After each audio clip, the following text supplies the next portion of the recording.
Good afternoon and thank you. My name is Pam LaRue and I will be your presenter today. And if you are on the right webinar, you should be here for the IAEM Certification Webinar Series dealing with work history, experience, and degree documentation as of today, May 8th, 2019. If you're not supposed to be on this webinar, that's okay. You can still stay and listen. We don't mind.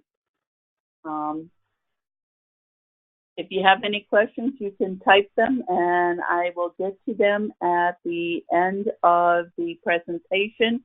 If I don't know the answer, I'll tell you that you can actually email the question to the CEM experts at IAEM headquarters, and they will be more than willing to answer the question for you with the correct information. And just to give you that information, it is CEM@IAEM.com, and I will give it again, but it's CEM@IAEM.com. If there's something you want to get the correct answer on, if I should not have it. So we are going to begin, and thanks for being on time. Again, information contained within this webinar series presentation is as of today. However, requirements and certification application forms are subject to change as we make new and improved. All right. Certification and work history and experience. And again, I am a CEM commissioner. My name is Pam LaRue. If I didn't say that at the beginning, I apologize. I do have my CEM, and this is my second time of being a CEM commissioner, which I absolutely love to go out and talk about CEM. So, talking about CEM, a candidate must demonstrate at least 3 full-time equivalent, 3 years. That's 12 months for 1 year, which is 1,920 hours. So again, a candidate must demonstrate at least 3 years full-time equivalent experience in a comprehensive disaster emergency management position. And it's the and which catches a lot of people, and participate in a full-scale exercise, not a quick little 2-hour exercise, in a full-scale exercise or 2 separate functional exercises. Or, and again, or, experience in all phases of an actual declared disaster, a major public event, such as a major sporting event, state visit, special event, Super Bowl, presidential inauguration, something that would be significant. So again, remember these 3 years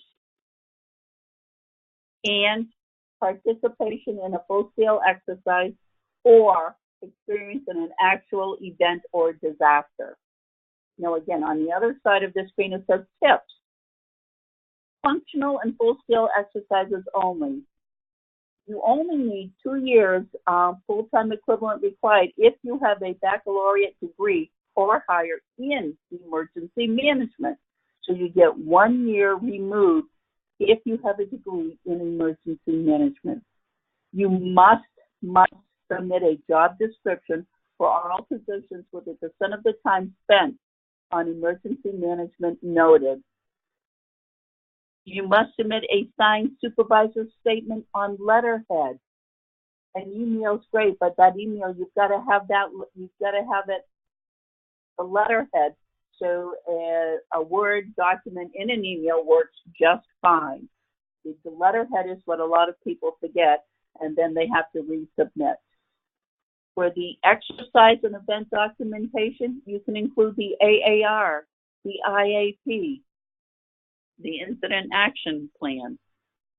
You can include the exercise plan. In other words, something that will validate that you participated in and were part of the exercise, not just that you watched the exercise or you provided coffee and donuts.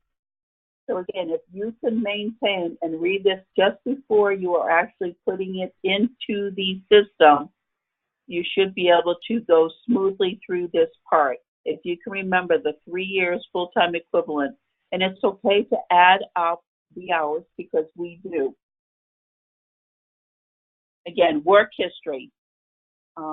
This is just showing you how to actually put it in when you see it on the application in the computer, when you can click the add button to complete the link, and then of course you're going to save it. You can put in the period that it covered, the jurisdiction, where was it? Was it in the state of Maine? Was it in Falls Church?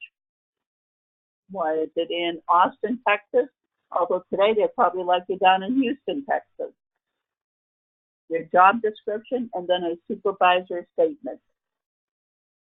If you get it all done and don't like it, then of course you could remove it if you needed to. We're going to talk about experience. Exercise participation, again, experience. If you are going for your AEM, this is not applicable and you do not have to complete this section. Other than that, for exercise participation, you must validate participation and your role in a full-scale exercise are two separate functional exercises. And there is a exercise credit matrix for applicant options so that you can review that. But for the purpose of work history and experience discussion,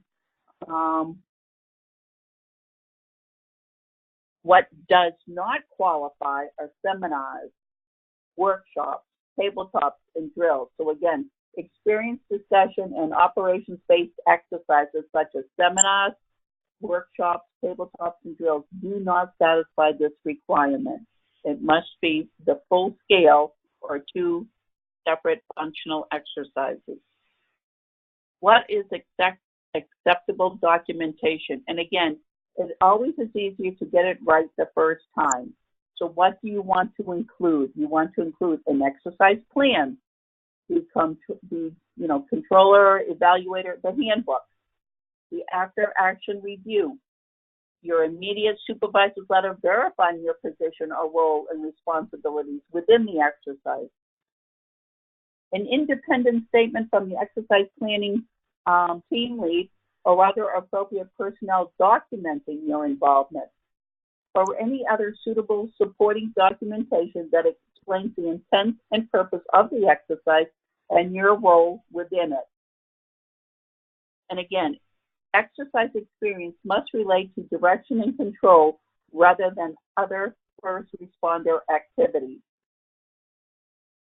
And how do we do this? So for candidates using two functional exercises, please mark your first exercise as 1, and your second exercise is 2. Common sense.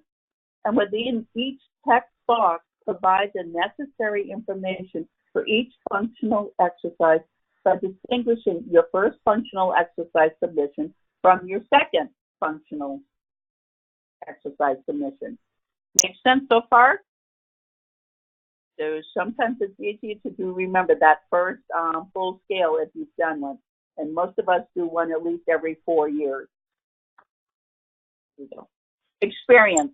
Actual disaster emergency management participation in disaster or emergency or a major public event. And guys, let me make this a little bit, I don't think I can make it bigger for you.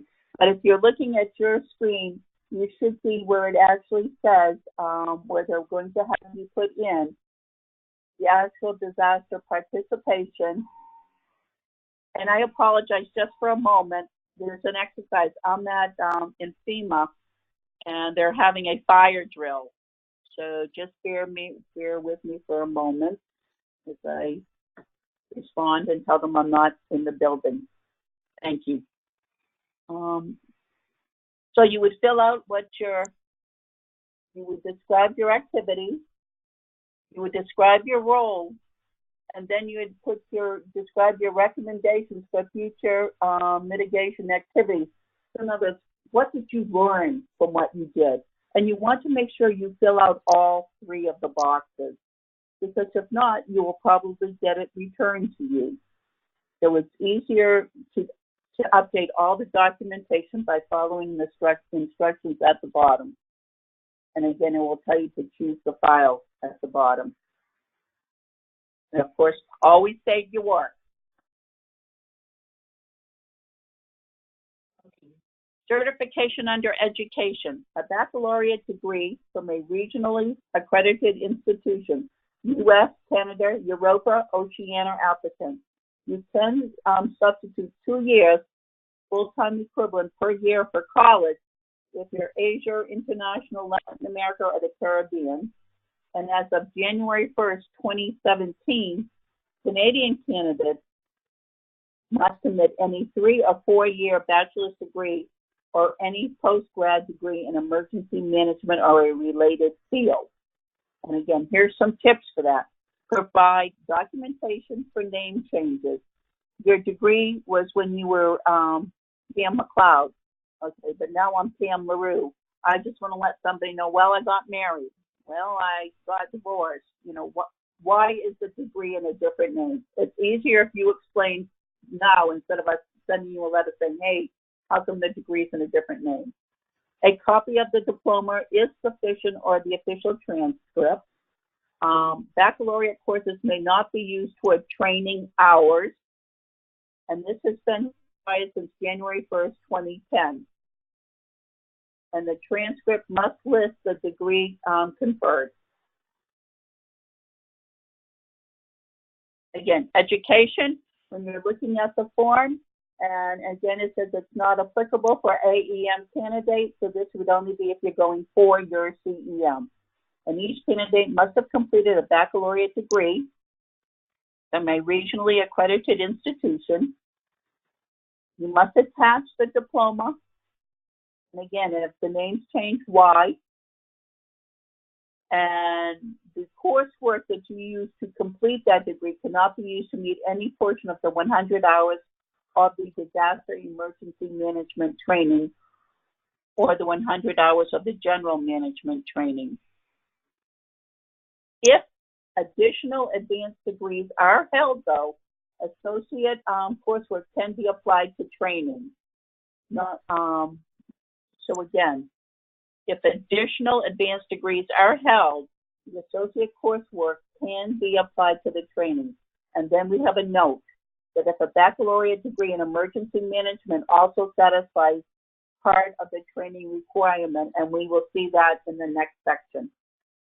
So again, and you will see how you fill it out. You would add it, the institution, where, the degree, the documentation, the date, and then if you went, whoops, I didn't mean to put that there, you can always remove it, and of course, don't forget to save. Okay, the use of an EM degree. So remember how I said it has to be 3 years full-time hours unless you have a degree in the emergency management or related field. So disaster emergency management training hours for those with emergency management or a related degree. Candidates with a baccalaureate degree or higher in emergency management or a related field may have to document less than 100 classroom hours of disaster emergency management training. The number of disaster emergency management training hours depends on the date the degree was earned and the date you submit your CEM application. You are still responsible, though, for documenting the required 100 classroom hours in general management training. So again, this is for the EM side of the training. First, and how do you do that? First, you have to calculate the time between the date the degree was completed, and we give you little boxes, and the date the CEM packet will be submitted. And you can use the chart to determine how many EM hours must be actually documented. So, for example, if you can see, the time since the degree was 0 to 3 years, you don't need any additional EM hours. If it's the time since the degree is 3 years, you'd need 20. 4 years would be 40. 5 years would be 60. 6 years since the degree, you need to do 80 hours of training. And 7 or plus years, you need to complete the 100 hours of EM training. And then you can see how your calculations with the example. So if your degree was May 1st of 2010, and you submitted your package on March 1st of 2013, the time since the EM date was basically 2 years, so you wouldn't have to submit any additional emergency management training. So it's, just read it, and if it makes perfect sense, and just know that if it's been over 7 years, you need to do all 100 hours. Now we have a reminder. Be sure to attach an official college transcript that shows the major was in emergency management to the appropriate education requirement page. And then, of course, it tells you how to upload it. You would use the upload by use file button, and then you can update and use it for additional documentation as well by uploading files. And then, of course, if you did something wrong, you could always remove. And don't forget to save.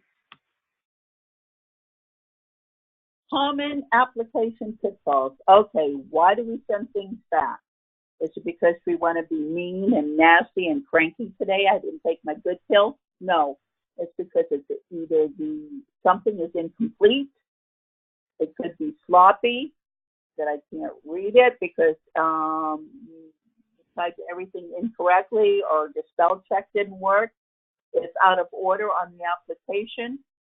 Lack of signatures. If it says you need a signed signature of your supervisor, it means a signed signature of your supervisor. If it says it must be on letterhead, it must be on letterhead. Lack of independent validation of claims.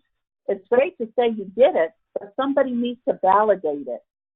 And then, of course, lack of documented comprehensive emergency management experience. Just because you said you've done it, and that's great, and thank you very much, you need someone else to say you've done it as well, whether it be the supervisor, whether it be your town manager, whether it be your police chief, it could be your college EM who you've assisted for the 4 years you've been in college. Just remember, things have to be documented or it didn't happen. Again, this is a great little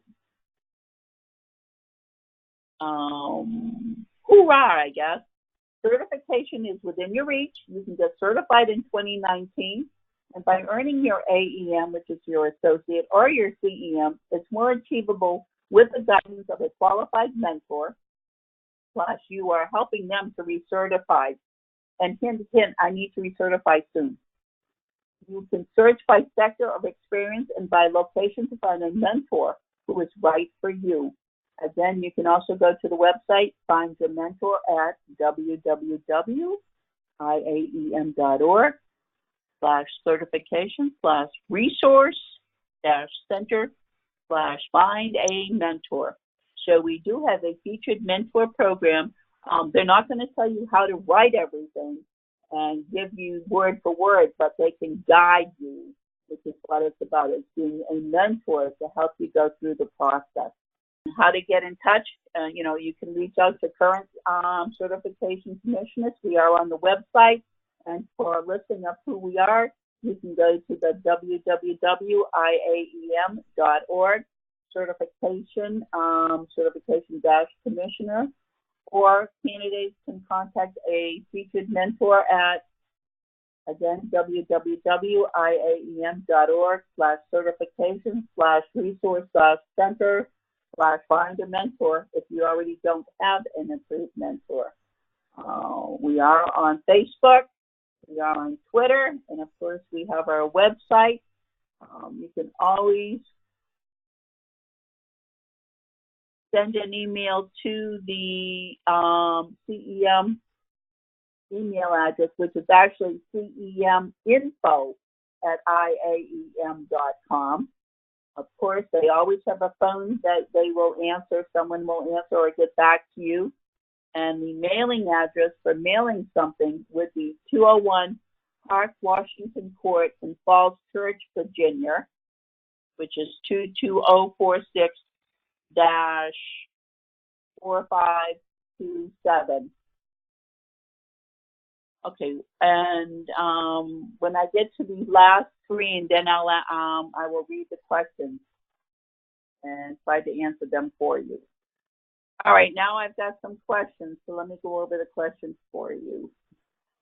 What are the main differences in requirements between AEM and CEM for work history, experience, and degree documentation? All right. As we said, when I started the webinar, you do not need degree information if you're going for your AEM. And when you should get your degree, then you can automatically go through the process to get your CEM. So that right there is the first thing, is you don't need the education if you're going to have your AEM. You don't need the work experience if you're going for your AEM.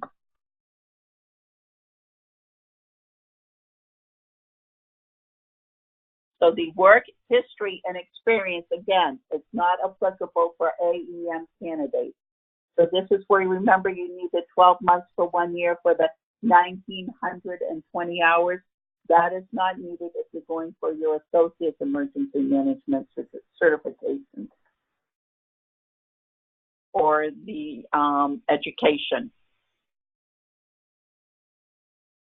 And if you need anything further on that I didn't say, then you're welcome to call email the CEM info@IAEM.com.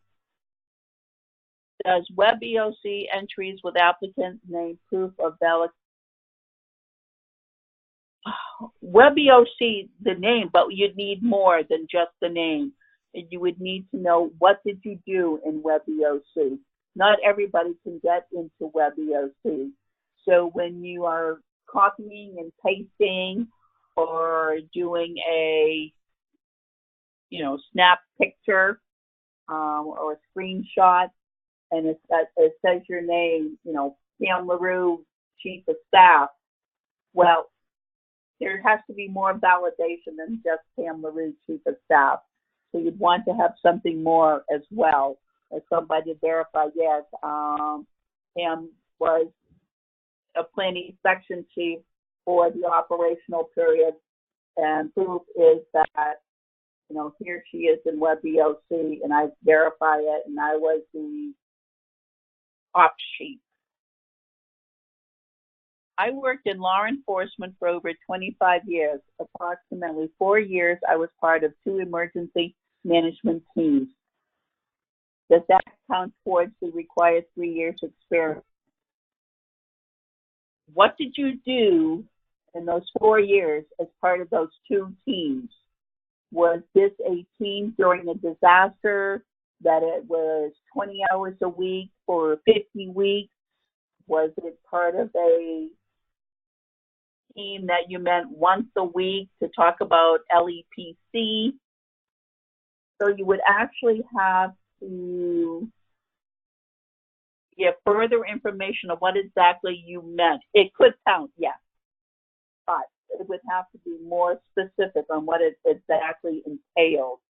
So if that part of that team was being available, or was it just doing search and rescue, or were you doing PDAs, or were you doing mitigation, or were you talking about preparedness at the local college for 12 weeks, for 3 semesters, that you'd have X amount of hours, and then somebody, whether it be the sheriff, the police chief, somebody would have to validate that yes, you were, and X amount of hours were included, and then the range of hours.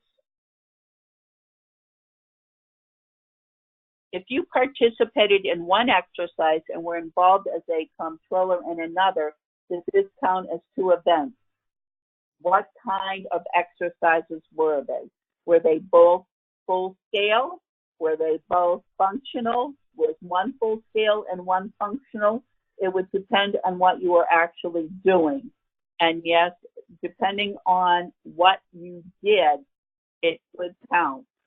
But you would have to, again, more specific information as to what those exercises were doing. May I use my NIMS Form 214 as proof of my actual disaster experience? Yes, but again, somebody would have to validate it, that it's not just a 215 shown by itself without being part of either WebEOC or being part of an IAT. So, because unfortunately, anybody can fill out a 215. You can get it off the web. So if you actually have a valid 215 that was used in an actual event and can have somebody validate that, yes, this is true, Mary Smith was the whatever and did XYZ, then that would be acceptable. And again, you need to be careful that you don't always double dip. You can't use the same thing. If you're on an exercise, and again, if you're talking full scale, that's one exercise, and you put down what you do and what you got from it and recommendations. If you're talking about two functional exercises, you have to be specific about what you did for each exercise, because it's probably not going to be the same thing. So you can't just say you did the same thing day one and then day two. If it's the same, you're calling it as two separate, exercises, where it's actually not. It's the same exercise on 2 days and you did the same thing. That's almost like double dipping. It's not actually participating in two exercises.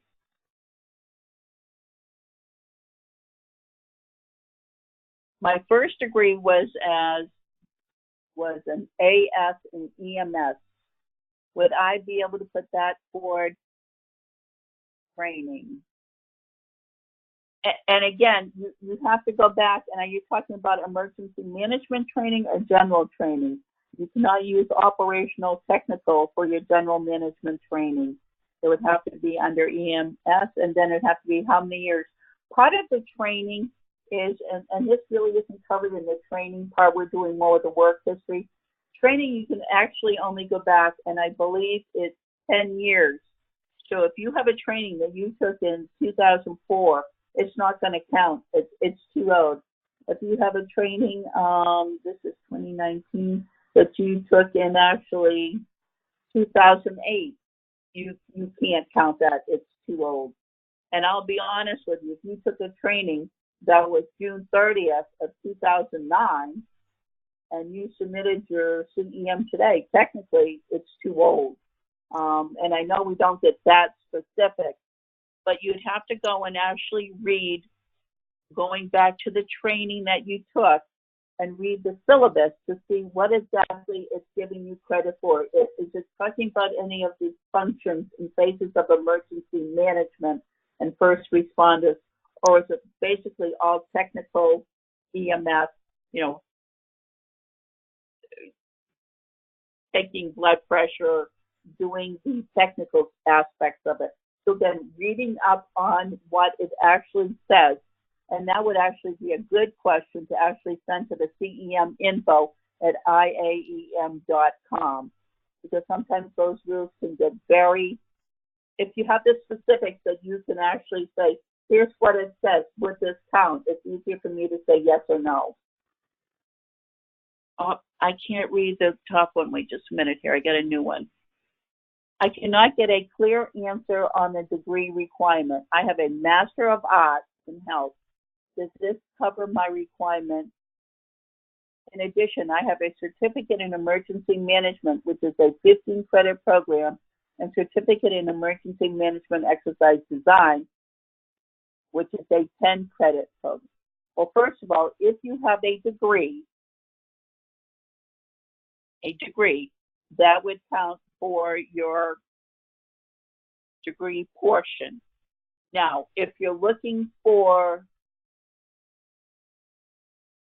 time for experience to see if you can get any credit for because of a certificate in emergency management, it's, when did you get your certificate? Are you talking the past few years, or was it several years ago? And then again, it depends on what the certificate actually says when you got the certificate, that you received, full training in the 5 functional areas of emergency management. And that would be a good question also to send through to ceminfo@iam.com, because they can, again, if you've got the specific wording, it's easier to actually say, yes, this would qualify, or no, it does not, because it's saying it is not relevant to XYZ. They send that forward with the specific information in it, and it'll be a lot easier to give you a valid answer. And that's why it's not, it depends, and then that's a very poor answer to give. So I would send this through to our head professionals that can give you the direct answer. Because if I was to read it, I'd have to know what that certificate in emergency management, the 15 credit, what it actually was, and how you got that, and then the emergency management exercise design. What exactly does that mean? What did that give you when you took it? So it can get very specific, and it might be enough, but without seeing it, I don't know.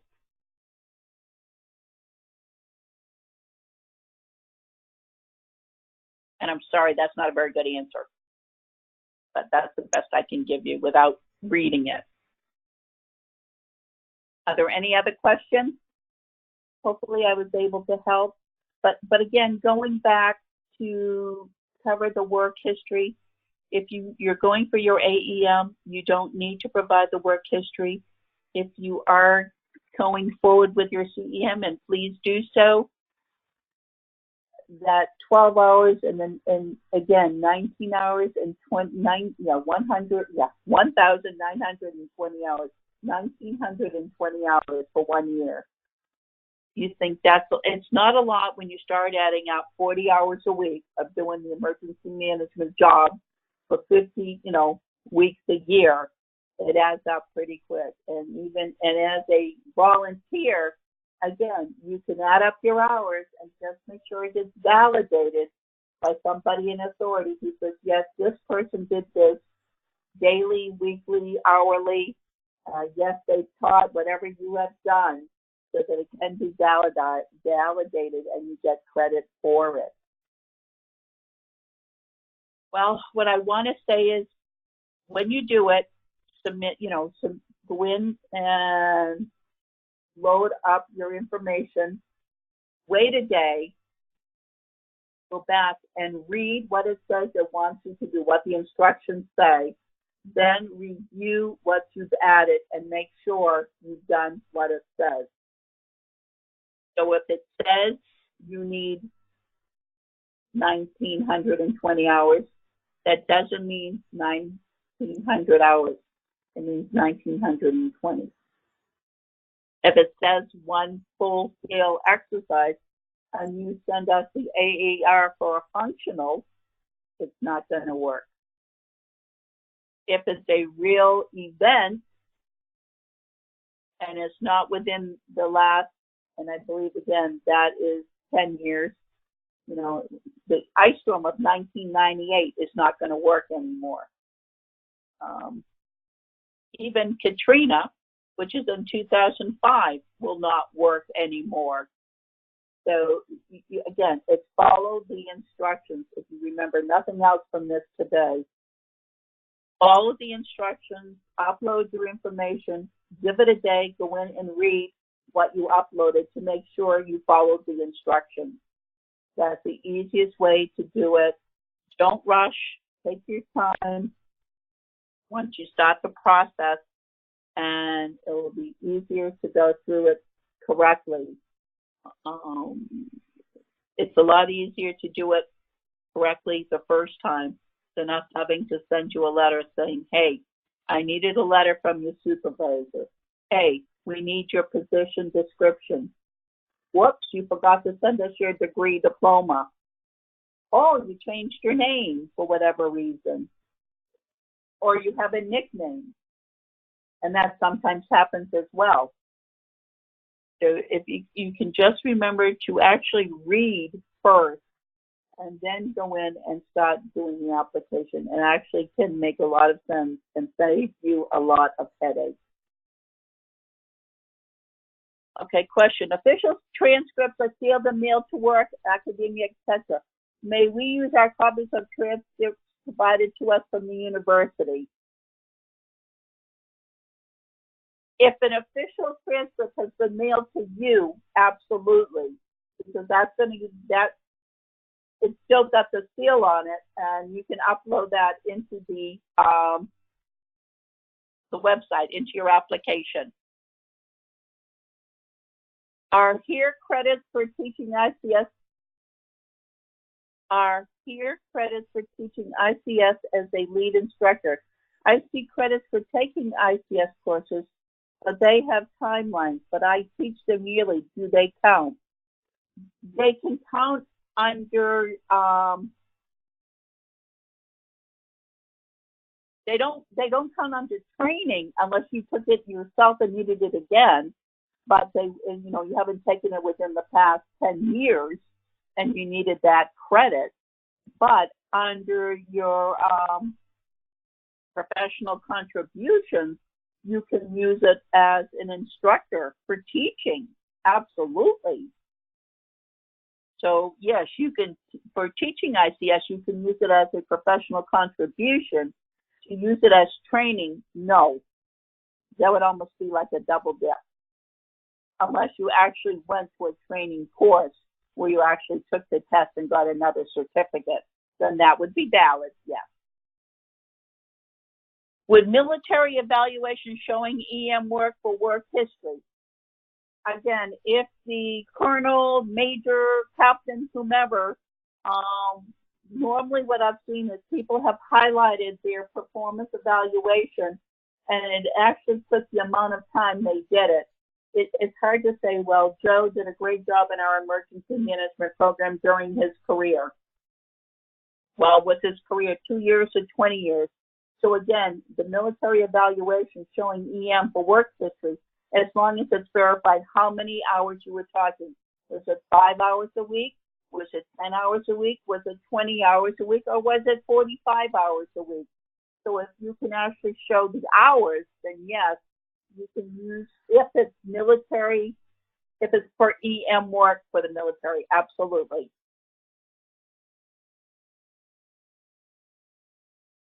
Can your work history validation, i.e. supervisor, be the same letter in the candidate reference requirement? People do use the supervisor letter as a reference and then as the supervisor of record, yes. But you just make sure that you have to have what it's for. Is it for a reference?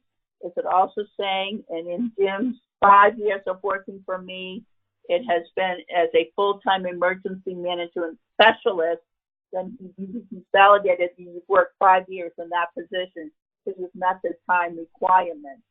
So it can be the same, and he also says, I'd like to recommend him. You just want to make sure that you include what is needed for where you are sending the letter in. So if it's for reference, it needs to say the reference standard reference stop. If it's for work time on title, work history, then you have to make sure you've validated that you've done your 1,920 hours each year. I use my officer evaluation report from my military service as validation for work experience. I am now retired after 20 years and am no longer in contact with those supervisors, but they sign their names on the orders. And again, it would depend on what is written. in those orders, because you're talking about you retired after 20 years ago. So no, that's not current emergency management. And if you've been, what have you been doing for the past 20 years? Have you been in emergency management? Because there would need to be something more current in order to make that work.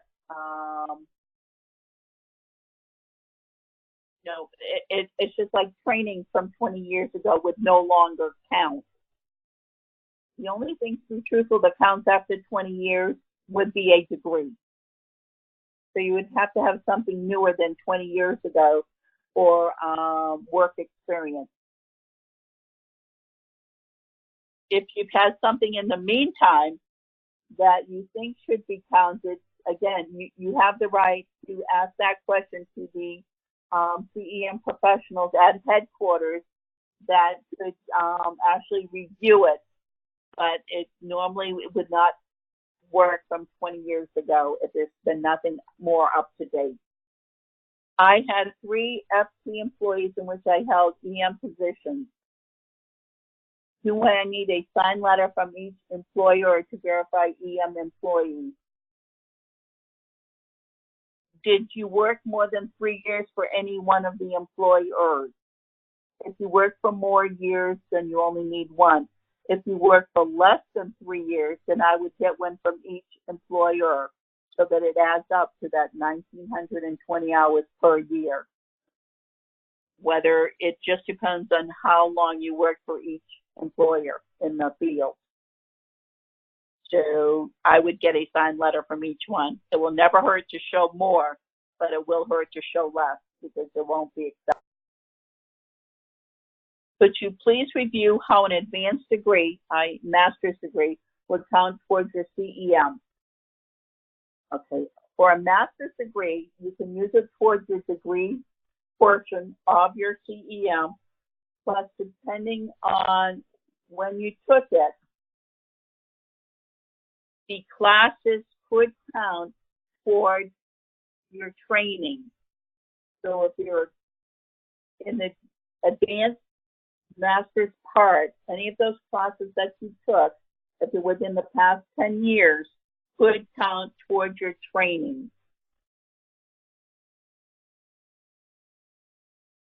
So you have your master's degree itself, which will count towards the degree part. That's fine. And then anything that's extra could count towards your training hours.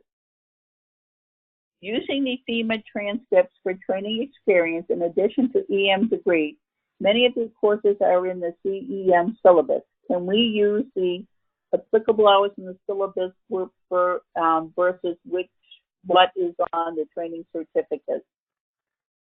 You really need to use what's on the training certificate. The reason being, sometimes people shorten courses. Sometimes they, will lengthen the course. So what is on the certificate is basically what was spent. Remember, you don't get credit for lunch. You don't get credit for breaks.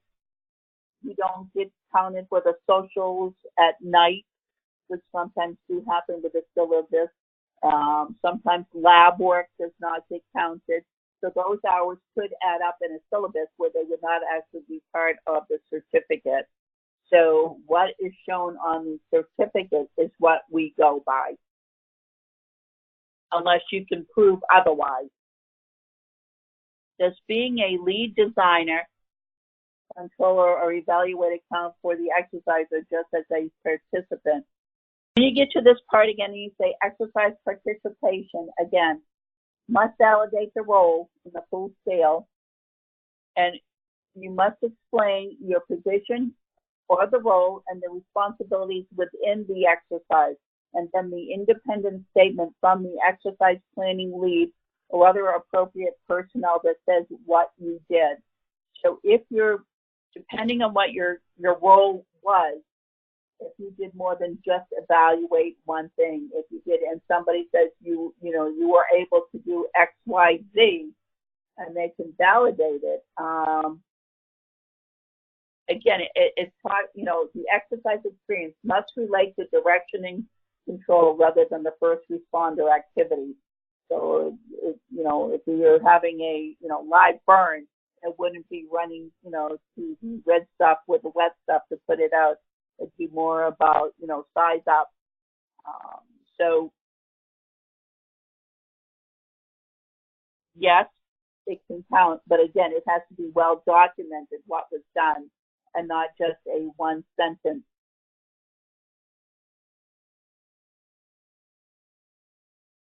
So again, if you read under exercise participation, and again, remember, seminars, workshops, tabletops, and drills do not satisfy the requirements for exercises. As a recent graduate, I don't have a lot of EM experience, but I have been a working paramedic in a large EMS system. How would I pursue the CEM and not just the AEM? Well, first of all, do you have your 4-year degree? And second of all, if you don't have a degree, or you have your degree, but you don't have a lot of EM experience, you can actually go to your local EM, you can go to your county EM, you can go to your state EM, and ask even to start volunteering. You can always help, go to your local fire station or your local EM office and ask to volunteer and start getting involved that way to build up your hours and then keep track of those hours. But it is possible, some of them, when you, as a paramedic in a large EMS system, have you responded to events that have been recorded that you could actually say, in the past XYZ, I was part of, Hurricane Harvey and, helped to do search and rescue, helped to do recovery, and responded that you were able to pick, do some of an actual event, or you worked in the EOC, or you gave H1N1 shot, so you were helping under preparedness part. So all of those things will help add up, but you've got to take the time to add all of those hours up. I have a master's in public administration and have completed both the basic and advanced FEMA academies. Do they count towards training?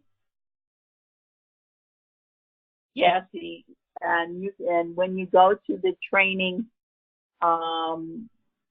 section of the application, it actually will give you, in the syllabus, will give you the hours that you can take for either or for both of them, for EM training and also for general management training, so that you can actually add up the hours. And usually you're right at on the money for 100 on either side or close to it. If you use effective communications under general management, you can't use effective communication under emergency management. You can't use the same course in both sides. In other words, you can only use the stat course once. So whether it be the advanced or the basic, if they use the same courses at all, you can't double dip and use them on both sides. You can only use it for one or the other. How recent does an actual event have to be? I was a lead for a disaster response in 2001. Would that count? No. And I believe, again, that is within 5 years or 10 years. I would have to go back and see if I can find that right now. Wait just a second.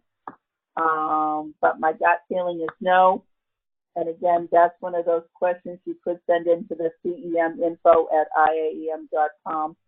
But I'd almost guarantee that is too old. But let me see if I can get back.